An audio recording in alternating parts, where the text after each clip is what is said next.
Fala, meus queridos, tudo bem com vocês? Aqui é o professor Alisson, mostrando a carinha agora para poder matar um pouquinho a saudade de vocês, ou não. Aqui vai a nossa aula de algas, que está dentro do reino protista. Nós vimos anteriormente o reino das bactérias, que é o reino Monera, e agora nós vamos entrar no reino protista. O reino protista ele é composto tanto pelos protozoários quanto pelas algas. E a aula de hoje será especificamente sobre algas, tudo bem? Então, façam a leitura primeiro do nosso texto, abra o seu caderno, faça as anotações, esquematize tudo e vamos para a nossa aula. O reino protista, então, ele compõe o grupo dos protozoários e as algas. Suas características principais são, todos eles são eucariontes, ou seja, o núcleo das suas células é protegido por uma membrana, que é a carioteca. Eles podem ser unicelulares, no caso dos protozoários e algas, ou pluricelulares, somente as algas. Eles podem ser autotróficos, no caso das algas, ou seja, eles produzem seu próprio alimento, ou heterotróficos, que são os protozoários, que não produzem seu próprio alimento, eles não fazem fotossíntese, ok? Então, as algas no seu sentido geral, né? Eles são organismos fotossintetizantes, ou seja, eles realizam fotossíntese. Aliás, eles são os maiores fotossintetizantes que existem no mundo, muito mais que as próprias plantas. Esses sim são o verdadeiro pulmão do mundo, né? Que produzem grande parte do oxigênio que existe na nossa atmosfera. Tá?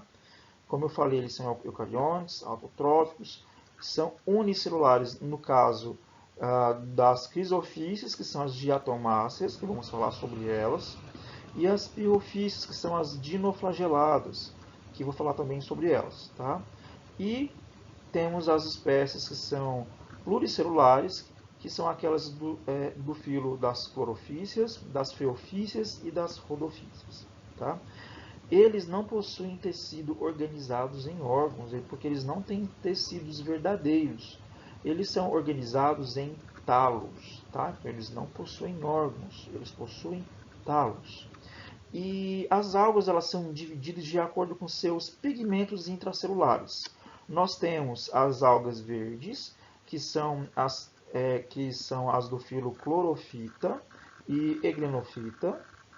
Nós temos as algas douradas, que são as grisófitas ou diatomáceas. Temos as algas vermelhas, que são as pirrófitas e as rodófitas. E temos as algas pardas, que são as feofitas, tá? Ou feófitas, ok? Vamos falar sobre o filo clorófita. Ah, Pertencem a esse filo as algas verdes, que são aquelas que têm a presença de clorofilos do tipo A e B e carotenoides. Elas fazem a reserva de amido, possuem uma parede celular de celulose, podem ser ou pluricelulares, como vocês podem ver nessas imagens aqui, e existem algas verdes que são ducícolas, ou seja, de água doce, e marinhas também. Por incrível que pareça, né, essas imagens lindas aqui são de algas verdes. Aqui nós temos exemplos de algas verdes que são unicelulares. Né? Nós temos aqui a do gênero Spirogyra e aqui a do gênero Volvox, tá? Que são as mais comuns. Aqui nós temos as algas verdes pluricelulares. Aqui os talos eles são bem evidentes, eles são macroscópicos, ou seja, a gente consegue ver a olho nu, ao contrário dos unicelulares, que a gente só consegue enxergar via microscópio. Vamos falar agora do filo Euglenophyta. Né? Essas aqui são as algas verdes unicelulares que são flageladas. Elas também produzem clorofilos do tipo A e B e carotenoides. A sua grande maioria é de água doce e fazem parte da reserva de paramilo, né? Que é exclusivo desse grupo aqui. ele tem uma estrutura que chama estigma, que é uma organela fotossensível que orienta o organismo em direção à luz. Então, essa organela vai direcionar esse organismo a poder nadar na água. Então, ele realiza fotossíntese, né, absorvendo a luz do sol e os nutrientes inorgânicos do meio. E em ausência de condições, né, de vida, ele realiza uma nutrição heterotrófica. O seu tipo de reprodução é do tipo assexuado por divisão binária, ou seja, a sua célula ela se multiplica, uma única célula se multiplica em duas novas células. Aqui nós temos exemplos de algas verdes, então, unicelulares que são flageladas. Como vocês podem ver aqui, essa estrutura. Okay? Vamos para o filo Crisófita. Elas são conhecidas como diatomáceas ou algas douradas. Então, elas vão produzir clorofilos do tipo A e C e carotenoides também. Elas fazem reserva de crisolaminarina, que é uma substância específica, né, que vai dar uma estrutura mais rígida para a sua célula. Tá? A maioria é unicelular, então ele vai criar uma parede de sílica justamente por conta então dessa substância que ela vai criar uma reserva de crisolaminarina. É formada por duas válvulas que são encaixadas e protegem a célula. Tá? Ou seja, vão formar como se fossem duas carapaças. Então, quando elas morrem, as carapaças de sílica elas vão se depositar no fundo do oceano, formando um solo chamado de diatomito, ou terra de diatomáceas. Vou mostrar uma imagem para vocês logo em seguida. Essa rocha ela também é utilizada, olha só, para fabricação de tijolos, de abrasivos, de substâncias polidoras, de pastas de dente e de dinamite também.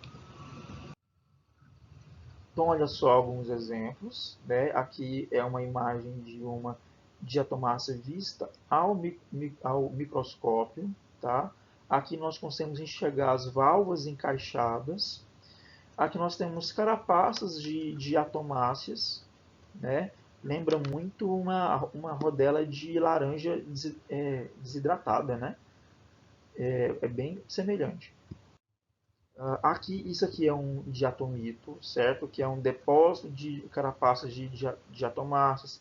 Então, ela também é utilizada para a produção de abrasivo lá na nossa pasta de dente.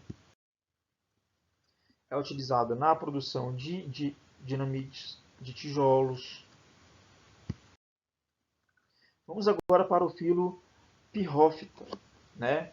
Elas compõem então as algas unicelulares vermelhas, que também são chamadas de dinoflagelados.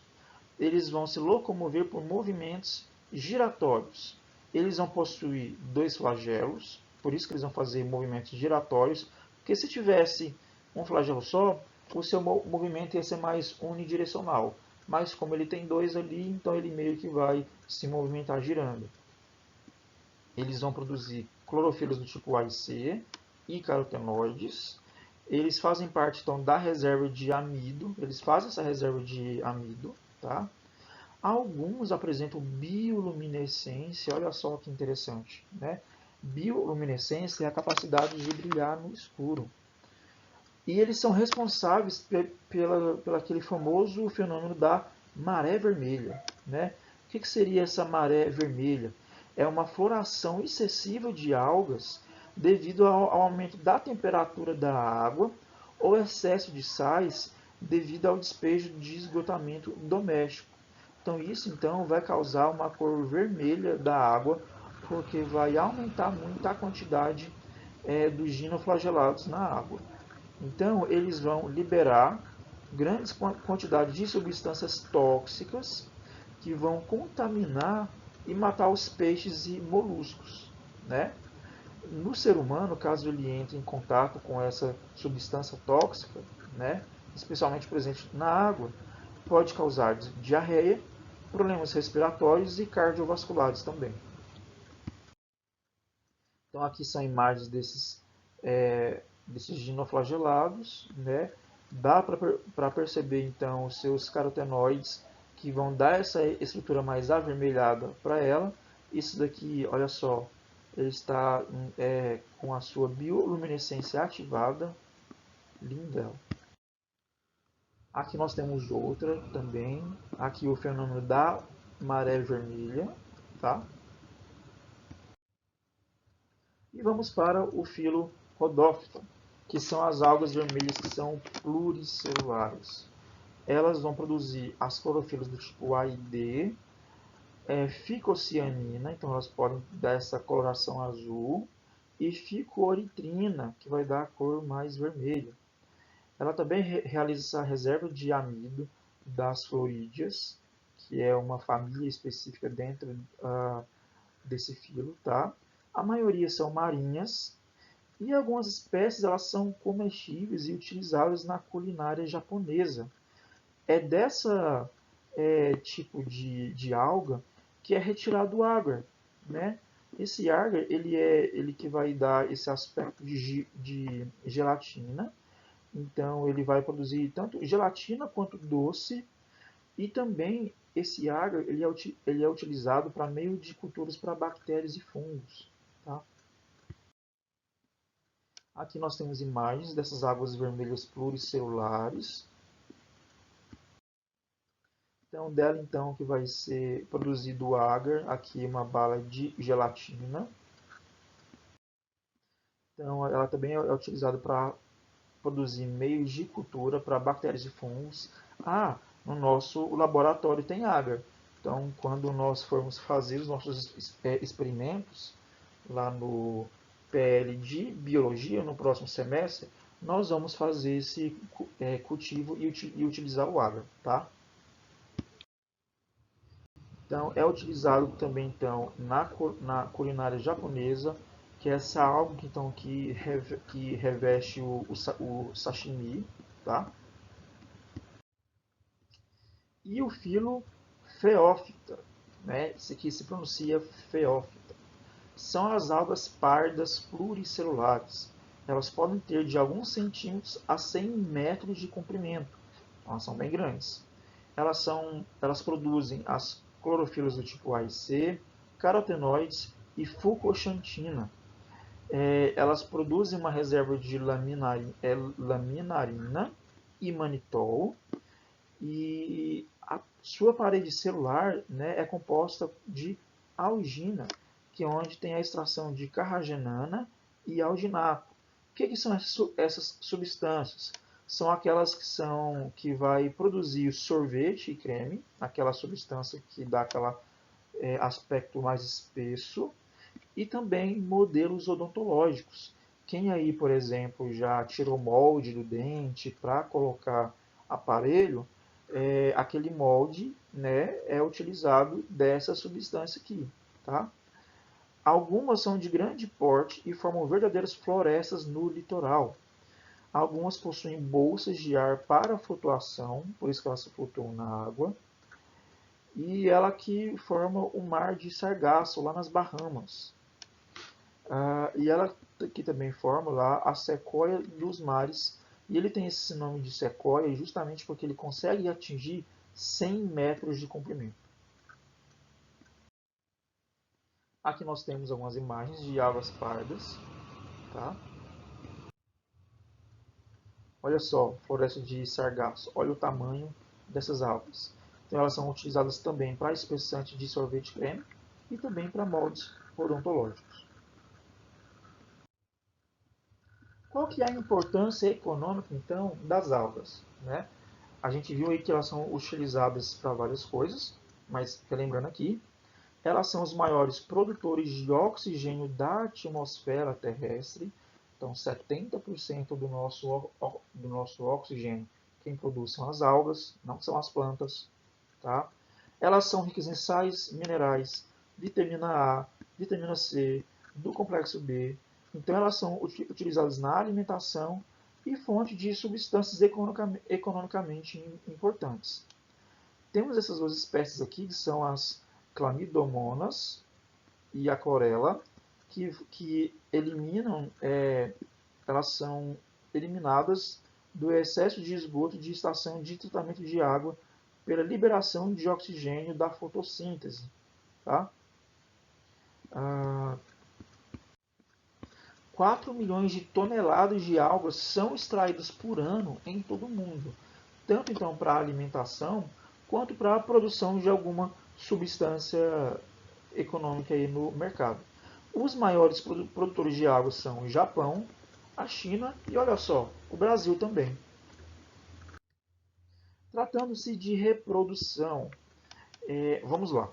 Nas algas, há dois tipos básicos de reprodução assexuada. Nós temos a divisão binária, que ocorre como nas formas unicelulares, que ocorrem a mitose para efetuar a divisão da célula. E temos também a zooporia, que é comum em algas multicelulares e aquáticas. Cada zoósporo, que são essas estruturas aqui, eles são dispersos pelo meio e é capaz de gerar uma nova alga. Quanto à reprodução sexuada, né? O processo sexuado de reprodução das algas, ela envolve uma fusão de gametas haploides. O que são gametas haploides? São aqueles que têm um N, né, que tem metade do seu material genético, com formação do zigoto diploide, tá? Então vão se fundir e formar um zigoto diploide. Em algas unicelulares, cada organismo ele se comporta como um gameta. Então, dois indivíduos que são haploides, sexualmente maduros, né, eles vão se fundir, originando um zigoto diploide, que por meiose vão gerar 4 células haploides, e cada uma dessas células é um novo organismo que, na maturidade, pode se reproduzir assexuadamente ou seguir o ciclo sexuado. Esse aqui é um outro tipo de reprodução sexuada. O que acontece? No ciclo de vida de muitas algas que são multicelulares, gerações de indivíduos que são haploides e diploides, né, que são haploides, são indivíduos de um N, que tem metade dos cromossomos, e diploides, que tem o 2Ns, né, que é a quantidade total de cromossomos. Eles alternam-se, né, então, que é um fenômeno denominado de alternância de gerações.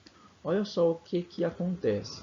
As algas verdes, por exemplo, elas apresentam dois tipos de talo de aparência muito semelhante, mas constituídos por células diploides ou por células haploides. Esse daqui é um talo, por exemplo, então, de células haploides, e aqui um talo de células que são diploides. Tá? Indivíduos de talos diploides, eles são chamados esporófitos e apresentam células que, na maturidade, ele passam por um processo de meiose e vão originar esporos, que são haploides. Por isso, fala-se que a meiose ela é espórica. Tá? Os esporos, eles libertam-se do talo que o formou, germinam, originando talos que são haploides. Os indivíduos de talos haploides, que são denominados gametófitos, eles apresentam células que se multiplicam por mitose e, na sua maturidade, se diferenciam em gametas flagelados. Então, estes gametas flagelados eles se libertam do gametófito e vão se fundir 2 a 2, igual está sendo mostrado aqui, produzindo zigotos que são diploides.